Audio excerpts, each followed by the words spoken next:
Most believe he'll soon be a free man, but 5 months later, he's yet to have his day in court. To be honest, Kevin, I thought when I saw you next, it would be on the outside. I was hoping it would be also. It's been 42 years since Kevin Strickland was sent to prison for a crime he says he didn't commit. And this past May, Jackson County prosecutor Jean Peters Baker publicly agreed with him. It is important to recognize when the system has made wrongs.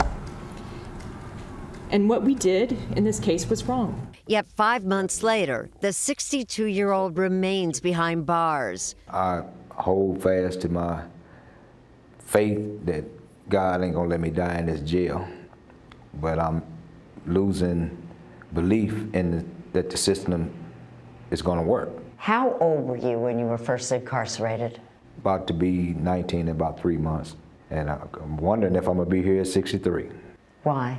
The delays and the roadblocks that are being put up seem to be endless. Roadblocks thrown up by the state's Attorney General, Eric Schmidt, who maintains Strickland received a fair trial and is guilty. It's the state versus the state instead of the state versus Kevin Strickland. Eric Wesson, editor at the Kansas City Call, devoted the cover of his July 4th issue to Strickland's story. The state is arguing amongst themselves on how to do this, who can present this, who has the jurisdiction to say something in the case, who can't say anything. It's really, really sad. After a triple homicide in Kansas City in 1978, the only survivor, 20-year-old Cynthia Douglas, identified Strickland as one of the shooters. I requested a lineup. Why did you request the lineup? I hadn't done anything wrong, and I knew once Cynthia saw me, she would recognize, well, it wasn't Kevin. And instead, what happened after the lineup?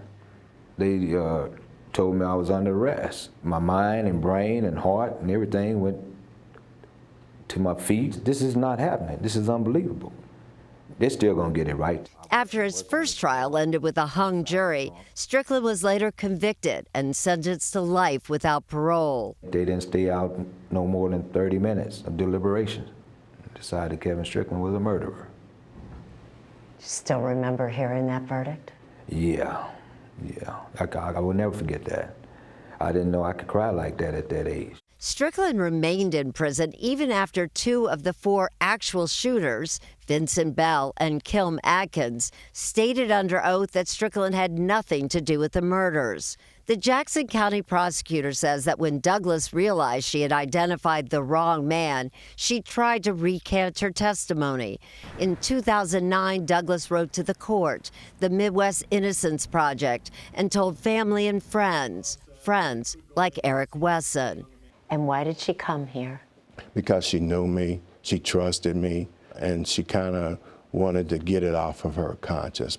Did she feel a lot of guilt? She felt a lot of guilt about it because she always said, I got this man sitting in prison for something that he didn't do. A new state law went into effect in late August that entitles Strickland to a hearing to prove his innocence. But his court date has already been postponed twice.